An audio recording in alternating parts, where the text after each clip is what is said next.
The Galactic Academy buzzed with activity as students from countless species moved through its halls.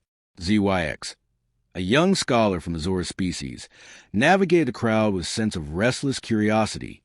Their interest had always been drawn to the mysteries of the galaxy, but one question burned brighter than the rest. Why were humans banned from galactic warfare? It was a topic rarely discussed, and when it was, the answers were always vague. ZYX had tried to ask professors, but their responses were evasive, often ending with a stern reminder to focus on approved curriculum topics. This only fueled ZYX's determination to uncover the truth. One day, during a lecture on the Great Galactic War, the professor, a towering, insectoid scholar named Krell, mentioned humanity in passing. The humans, Krell said, his voice tinged with something ZYX couldn't quite place, were instrumental in shaping the outcome of the war. However, their involvement was short-lived. They are no longer permitted to participate in galactic conflicts. ZYX's antennae twitched with excitement.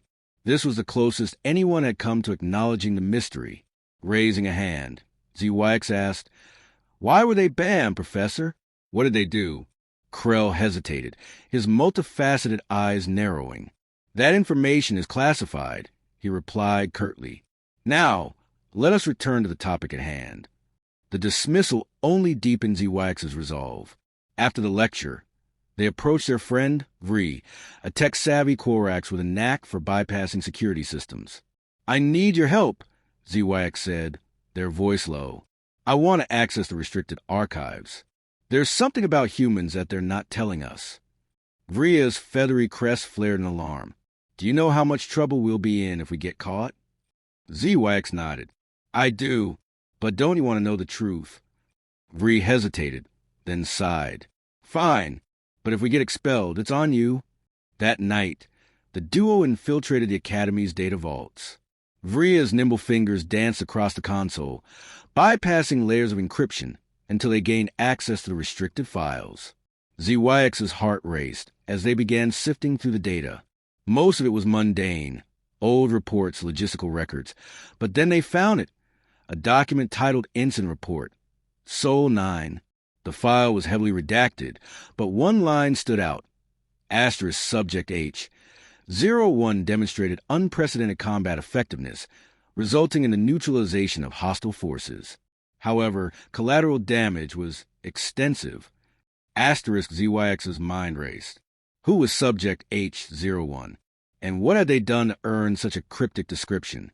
The next day, ZYX shared their findings with a small group of trusted friends. Among them was Lyra, a stoic Velner with a keen interest in military history. Sol 9, Lyra murmured, her voice tinged with awe. That was one of the bloodiest battles of the war. The Galactic Coalition was on the verge of defeat until something turned the tide. ZYX leaned forward. "I think that something was a human, but what could one person have done to change the course of an entire battle?" The group exchanged uneasy glances. They all knew the risks of digging deeper, but the mystery was too compelling to ignore. Over the next few days, ZYX and their friends pieced together fragments of information. They learned that Subject H01 was a human soldier who had been deployed to Sol 9 as part of a last-ditch effort to repel an invading force. The details were scarce, but one thing was clear. This human had done the impossible.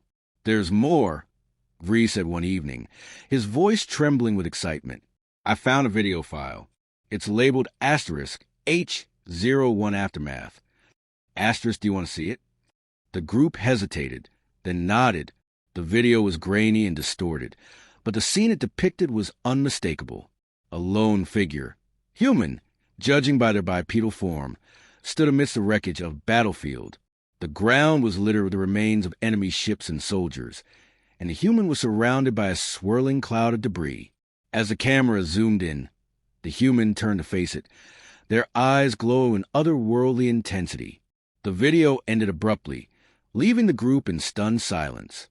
What was that?" Lyra whispered. ZYX shook their head, their mind racing. "I don't know, but I think we're about to find out." ZYX and their friends delved deeper into the archives, driven by a mix of fear and fascination. The video of the human soldier lingered in their minds, a haunting reminder of the power humanity possessed.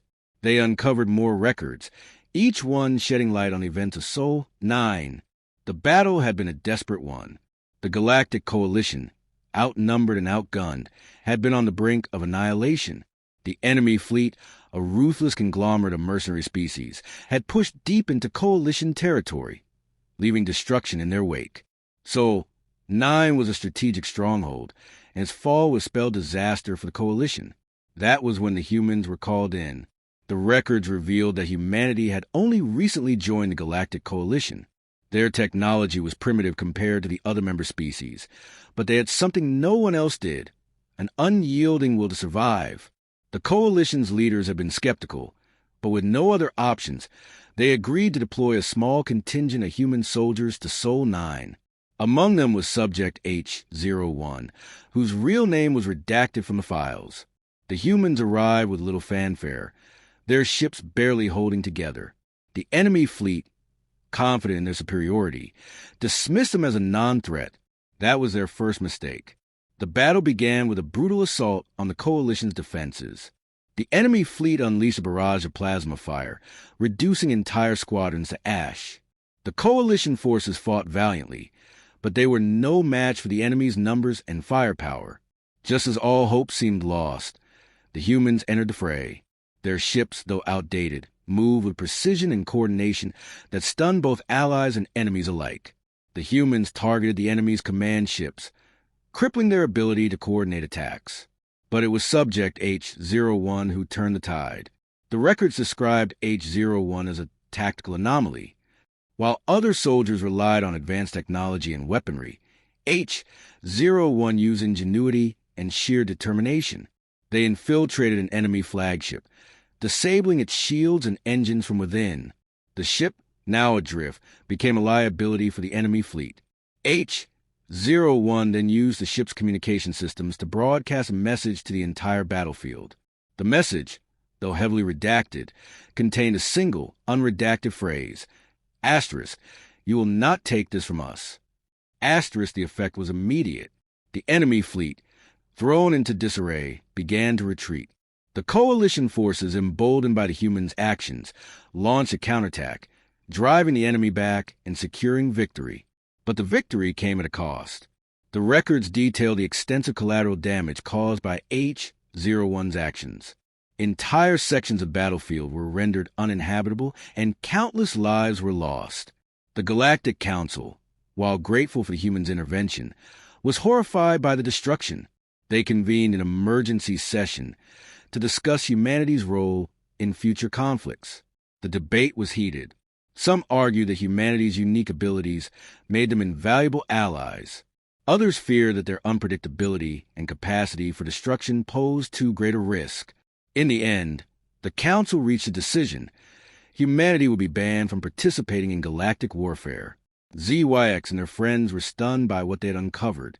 The humans, once seen as primitive and insignificant, had proven themselves to be one of the most formidable species in the galaxy. But their strength came with a price. The group debated the Council's decision. Their opinions divided. Lyra argued that the ban was necessary to prevent further destruction. Vree, on the other hand, believed that humanity's potential was too great to ignore. ZYX remained silent, their mind racing.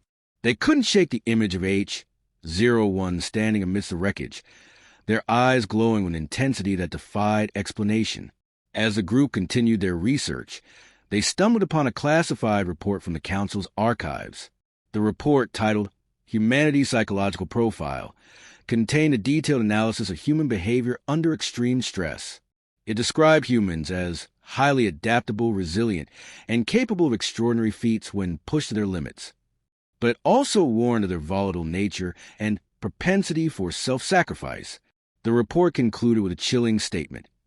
Asterisk, while humanity's potential as allies is undeniable, their unpredictability makes them a liability in large-scale conflicts. It is recommended that their involvement in galactic warfare be restricted to prevent further destabilization. Asterisk, ZYX closed the report, their mind reeling. The humans were not just powerful, they were dangerous. But there was something else, something the report hadn't mentioned. ZYX couldn't put it into words, but they felt it in their core. The humans were more than just soldiers or weapons. They were something the galaxy had never seen before, and ZYX was determined to understand what that meant. The revelation of humanity's psychological profile left ZYX and their friends grappling with a profound sense of unease. The more they learned, the more they realized that the Galactic Council's decision to ban humans from warfare was not just about their destructive potential. It was about something far more complex. ZYX decided to focus their research on the aftermath of Sol 9, hoping to uncover the full extent of the fallout. What they found was a web of political maneuvering, ethical dilemmas, and a galaxy struggling to reconcile its fear of humanity with its need for their strength. The first document they examined was a transcript from the Galactic Council's emergency session following the battle. The council members, representing dozens of species, were in disarray. The delegate from the Zora Collective, ZYX's own species, argued vehemently for humanity's exclusion. Their actions at Sol 9, while effective, were reckless, the delegate said. The collateral damage was unacceptable. We cannot afford to let such unpredictability dictate the course of our wars. Other delegates echoed this sentiment, their voices tinged with fear, but not all were in agreement. The Velner representative, a species known for their pragmatism, countered, "Humanity turned the tide when no one else could. Their resilience and ingenuity are assets we cannot ignore. To ban them is to weaken ourselves." The debate raged for hours, with no clear resolution in sight. The humans, for their part, remained silent. Their representative, a stoic figure named Commander Elias, listened impassively as the delegates argued over his species' fate. When he finally spoke, his words were measured but firm. "We understand your concerns," he said, "but know this, we fight not for glory or conquest, but to protect those who cannot protect themselves. If our methods are too harsh for your liking, so be it, but do not mistake our restraint for weakness." His words hung in the air, a stark reminder of humanity's resolve. The Council's decision, when it came, was a compromise. Humanity would not be expelled from the Galactic Coalition, but they would be barred from participating in large-scale conflicts. Their ships and soldiers would be relegated to defensive roles, their involvement in offensive operations strictly prohibited. The humans accepted the terms without protest, but ZYX couldn't shake the feeling that there was more to their compliance than met the eye. The records hinted at a deeper understanding between humanity and the Council, one that went beyond the official narrative. As ZYX dug deeper, they uncovered a series of confidential communications between Commander Elias and the Council's leadership. The messages revealed that the humans had anticipated the ban long before it was enacted. "We knew this day would come," Elias wrote in one message. "Our strength frightens them, as it should. But fear can be a powerful tool if wielded correctly." The Council's response was equally revealing. "We do not fear your strength," they wrote. "We fear what it might cost us." The galaxy cannot survive another Sol 9. The exchange ended with an unspoken agreement. Humanity would step back, but the Council would not forget what they were capable of. The fallout from Sol 9 extended beyond the Council chambers. The battle had left deep scars on the galaxy, both physical and psychological. Entire planets had been rendered uninhabitable, their populations displaced.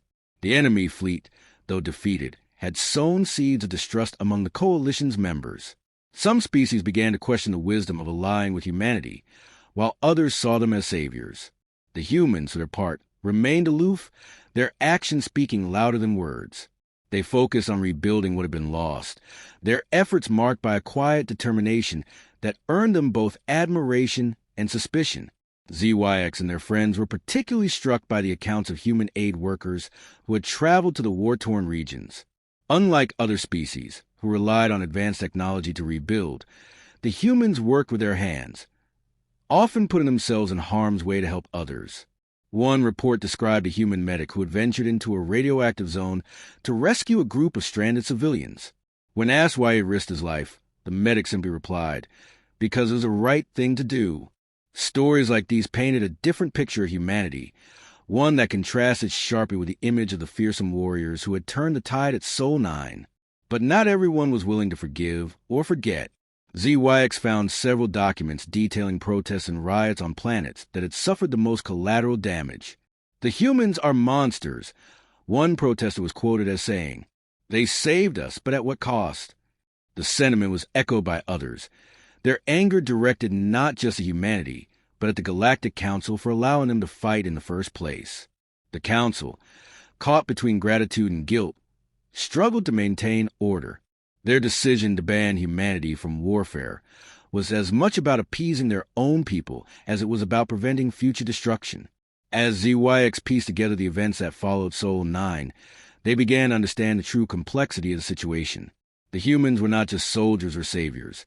They were a mirror reflecting the galaxy's deepest fears and aspirations. Their ban from warfare was not just a punishment. It was a recognition of their power and a reminder of the responsibility that came with it. ZYX couldn't help but wonder the humans had known this all along. If their acceptance of ban was not an admission of guilt, but a statement of intent. The final document ZYX examined was a personal letter from Commander Elias to the Council, written years after ban had been enacted. In it, Elias reflected on the events of Sol 9 and the lessons they had taught him. "We are not perfect," he wrote. "We make mistakes and we pay for them, but we learn and we grow. The galaxy may fear us, but also needs us, and we will be here, ready to answer the call whenever it comes." The letter ended with a simple phrase, asterisk, "For those we cherish, we will endure." Asterisk, ZYX read the words over and over, their meaning sinking in. The humans were not just a species. They were an idea, a promise, and that, more than anything, was why they were banned. ZYX stood before the assembled students of the Galactic Academy, their voice steady but filled with emotion. The truth about humanity, once shrouded in secrecy, now lay bare for all to see. The room was silent, every eye fixed on ZYX as they recounted the story of Sol 9, the ban, and the legacy of humanity. They were not just warriors, ZYX said, their words echoing through the hall. They were protectors, driven by a sense of duty and compassion that defied understanding. The galaxy feared them, but also owed them its survival. The reaction was immediate. Some students nodded in agreement, their respect for humanity renewed. Others shook their heads, their fear and resentment still too strong to overcome. Lyra, ever the pragmatist, raised a hand. "But what does this mean for us?" she asked. "The humans are banned, but their influence remains. How do we move forward?" ZYX paused, considering the question. "We learn from them," they replied. "Not just their strength, but their humanity. We remember that power, no matter how great, must be tempered by responsibility." The days that followed were a whirlwind of debate and discussion. ZYX's revelation sparked a campus-wide conversation about the role of humanity in the galaxy. Some argued that the ban should be lifted, that the humans' unique abilities were too valuable to ignore. Others insisted that the risks were too great, that the galaxy could not afford another Sol 9. ZYX listened to all sides, their own perspective evolving with each passing day. They began to see that the truth about humanity was not a simple one. It was a tapestry of contradictions, woven together by threads of courage, sacrifice, and fear. One evening, as the debates began to wind down, ZYX found themselves standing alone on the Academy's observation deck. The stars stretched out before them, a vast and endless expanse. Somewhere out there, the humans waited, their presence a silent reminder of the galaxy's fragility. ZYX wondered what they were doing now, how they felt about the ban and the legacy they had left behind. Were they angry, resigned, or did they, like ZYX, see the bigger picture? The answer came in the form of a message, delivered anonymously to ZYX's personal terminal. It was from Commander Elias, the human who had represented his species before the Galactic Council all those years ago. The message was brief but poignant. "To those who seek the truth," it read, "know that we are not defined by our strength, but by our choices. We chose to fight, not for glory, but for those who could not fight for themselves. We chose to step back, not out of fear, but out of respect for the galaxy we call home. Our legacy is not one of destruction, but a hope. Remember that, and you'll understand us." ZYX read the message over and over, their hearts swelling with a mix of emotions. The humans were not just a species. They were a testament to the power of choice, to the idea that even in the face of overwhelming odds, one could choose to do what was right. ZYX knew then that their work was not done. The truth about humanity was not just a story to be told. It was a lesson to be lived. The next day, ZYX proposed a new initiative to the Academy's leadership, a course on interspecies cooperation, with a focus on humanity's role in the galaxy. The proposal was met with skepticism at first, but ZYX's passion and conviction won over even the most reluctant administrators. The course, titled The Human Paradox, Strength and Sacrifice in Galactic History, became one of the most popular offerings at the Academy. Students from all species flocked to it, eager to learn about the enigmatic beings who had shaped their world. As the course gained traction, ZYX found themselves at the center of a growing movement. The galaxy, once divided by fear and mistrust, began to come together in a shared understanding of humanity's legacy. The ban remained in place, but its meaning began to shift. It was no longer a mark of shame, but a symbol of the delicate balance between power and responsibility. The humans, though absent from the battlefield, continued to inspire through their actions and their choices. Years later, as ZYX stood before a new generation of students, they felt a sense of fulfillment unlike anything they had ever known. The story of humanity had become a cornerstone of galactic history, a reminder of what could be achieved when strength was guided by compassion. ZYX looked out at the sea of faces before them, each one filled with curiosity and hope. The humans taught us many things, they said, but perhaps the most important is this. We are all capable of greatness, but true greatness lies in how we use our power. Let us honor their legacy by striving to be better, not just for ourselves, but for the galaxy we share. As the students applauded, ZYX turned their gaze to the stars once more. Somewhere out there, the humans watched and waited, their presence a silent promise. And ZYX knew, deep in their heart, that the galaxy would never forget them,